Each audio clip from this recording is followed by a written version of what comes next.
right here. Yep, this lakeside city has literally something for everybody. And if you come to this place, heck, they've got 2 of them.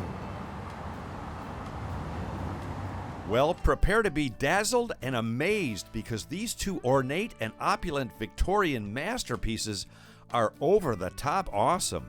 Yep, back in the day, 2 successful lumber barons decided to keep up with the Joneses, but since they didn't know any, in 1887 they built themselves 2 bountiful and absolutely beautiful abodes that'll have you picking your jaw up over and over again. The historic Hackley and Hume homes are a pure Michigan treasure that you can now actually tour. And that's exactly what I intend to do. Because if the insides are half as cool as the outsides, I just might make an offer. Not. Now, to make sure I learn everything and touch nothing, I did a wondrous walkthrough with Aaron Schmitz. Who the heck were Hackley and Hume? So Hackley and Hume lived in Muskegon through the late 1800s, and they earned their money all through lumbering.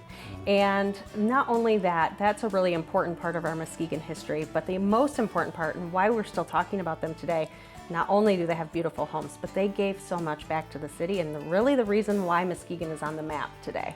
Yeah, I should mention we're in the Hume house right now, but like you said, the Hackley house, breathtaking when you walk in there. Everything from the stained glass to, like you said, all the wood over there was hand carved, whereas a lot over here was machine carved, I guess. That's correct. But how long did it take to build these 2? You know, when I first started, I thought it must have taken decades to build both of these houses and their matching carriage house in the back, and it only took 2 years. From 1887 through 1889, they were under construction, and both families were able to move in shortly after the construction was over. Well, tell me about the 5 faces that when you go into the Hackley house, the 5 faces you see. Right, so those are called the 5 faces of man, and they really represent what the Victorian people thought about humanity and what they knew about the continents around the world. And so there's 5 of them. There's the European man that represents all the people in Europe. There's the South Pacific Islander.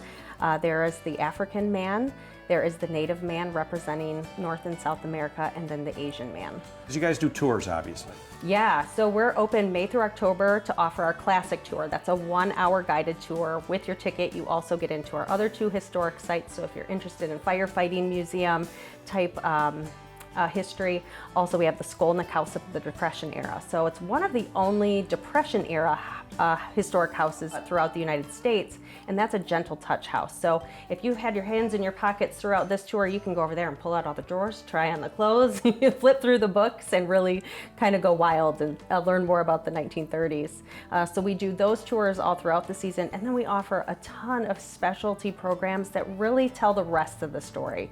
Yes, Charles Hackley and Thomas Hume, they got rich and wealthy through the lumbering, but what was their real life like? What's the rest of the house? What does that look like? So we have an all-access tour. We do a lot of different games. So we play the game of Clue live in the Hackley house. Oh, so wow. We've created a murder mystery. There were no murders, so it's fine. But we do a lot of different opportunities to bring the community back into the door over and over again. And then we end the season with our holiday tours, which if you thought they were beautiful today, seeing these houses in the evening, all decorated for Christmas, it's outstanding. It's breathtaking. But the obituary tour is the best one because that is the week before Halloween. We pretty much do all of the furniture in every room. We have caskets that come in. We talk about death and dying practices of the Victorian era. There's some weird things that happened.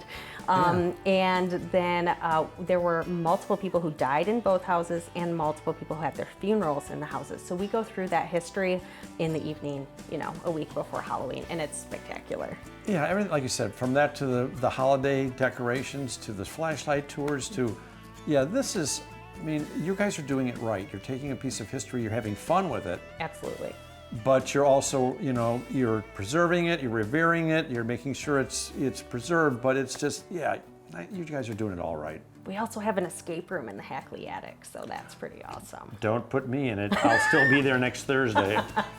Don't worry about him, that's just Tom. Hey, we're in the escape room, there's a guy in there? In a word, holy smokes, what a fascinating tour.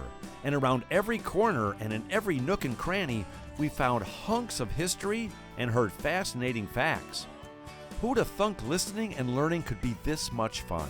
The historic Hackley and Hume homes are just one more example why Muskegon and Michigan continue to impress the world. Hey, maybe someday my home will be on tour. Nah, I think not.